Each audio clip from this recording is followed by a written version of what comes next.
En este video vamos a referirnos a una de las erupciones volcánicas más violentas y destructivas de la historia humana, la erupción del volcán en Krakatoa, en Indonesia, que produjo miles de muertes, destrucción generalizada y cuyas consecuencias se sintieron a miles y miles de kilómetros de distancia y que cambiaron el clima por varios años. De eso vamos a hablar a continuación.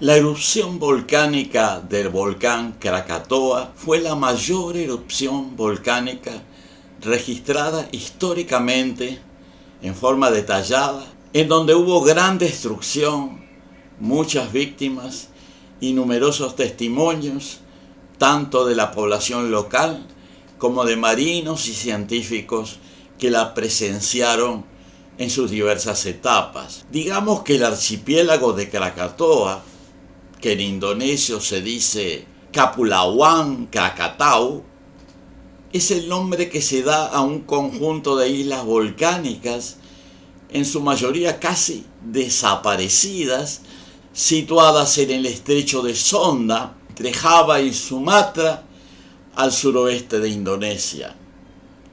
También digamos que la región de Indonesia es probablemente la región volcánica más activa del planeta durante los periodos geológicos recientes y no tan recientes. Como decía, la región de Indonesia, de las islas del archipiélago de Indonesia, es una zona extremadamente activa y volcánica, con efusiones de basaltos y andesitas constantes durante cientos de miles de años, incluso millones de años. Una de las cuales fue la de Krakatoa, que es la que estamos desarrollando en esta presentación. El nombre Krakatoa se utiliza también para designar a la isla principal del archipiélago, la Rakata, y al volcán Anak Krakatau, que ha entrado en erupción en repetidas ocasiones y con consecuencias desastrosas a lo largo de la historia y el tiempo. En los años anteriores a la gran erupción de 1883, la actividad sísmica alrededor del volcán era intensa, con algunos terremotos en lugares distantes como Australia. El 20 de mayo de 1883, 3 meses antes de la gran erupción, comenzaron a registrarse escapes de gases en Perbuaguatán, en el norte de la isla.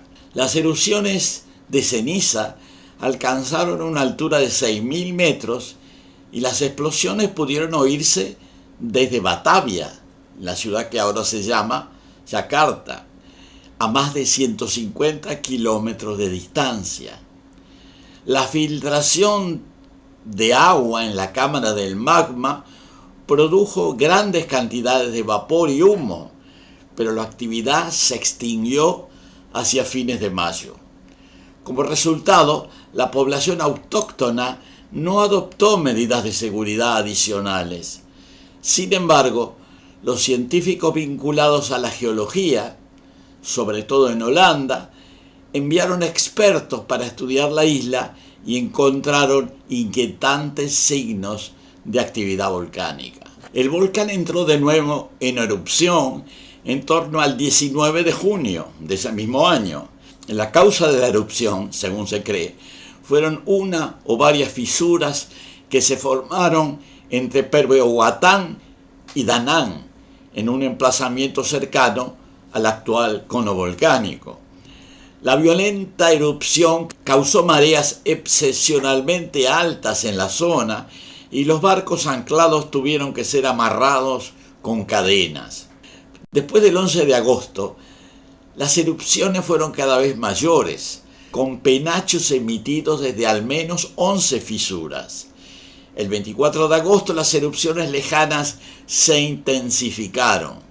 Aproximadamente a las 13 horas del 26 de agosto entró en su fase de máxima actividad y alrededor de las 14 horas los observadores pudieron ver una nube negra de ceniza de una altura de 27 kilómetros. En este punto, la erupción era prácticamente continua y las explosiones podían oírse con intervalos de unos 10 minutos. Se informó de la caída de ceniza pesada desde barcos que se encontraban a más de 20 kilómetros de distancia del volcán, con pedazos de piedra pómez caliente de hasta 10 centímetros de diámetro que caían sobre sus cubiertas. Un pequeño tsunami golpeó las orillas de Java y Sumatra a unos 40 kilómetros de distancia entre las 6 y las 7 de la tarde. El 27 de agosto, el volcán entró en una catastrófica etapa final de su erupción. Hubieron 4 enormes explosiones separadas por 1 o 2 horas y cada una de ellas estuvo acompañada de enormes tsunamis. La peor y más ruidosa de estas fue la última. Una gran región del estrecho de la Sonda y varios lugares en la costa de Sumatra fueron afectados por flujos piroclásticos del volcán que evaporaron el agua cercana a la isla. Las explosiones fueron tan violentas que se oyeron incluso en Australia y en la isla de Rodríguez, cerca de Mauricio, en pleno Océano Índico, a 5.000 kilómetros de distancia. La ceniza alcanzó una altura de 80 kilómetros. Se cree que el estruendo de la mayor de las erupciones es el sonido más alto registrado en la historia, alcanzando niveles de hasta 180 decibeles, a una distancia de 160 kilómetros. Se dice que marineros que se encontraban a 40 kilómetros quedaron sordos por el ruido. Las erupciones disminuyeron rápidamente después de aquel punto y no se registró más actividad desde la mañana del 28 de agosto. Los efectos combinados de flujos piroclásticos, cenizas volcánicas y tsunamis tuvieron resultados desastrosos en toda la región. No hubo ningún superviviente entre los 3.000 habitantes de la isla de Sebesi, a unos 13 kilómetros de Krakatoa. Los flujos piroclásticos que viajaron sobre la superficie del agua a 300 kilómetros por hora mataron alrededor de 1.000 personas en Ketimbang, en la costa de Sumatra, a unos 40 kilómetros al norte de Krakatoa. El recuento oficial de víctimas mortales registrado por las autoridades holandesas, que eran la potencia colonial en Indonesia en esa época, fue de 36.400 fallecidos y muchos asentamientos asolados, incluyendo Teluk Betung y Ketimbang en Sumatra y Sirik y Semarang en Java.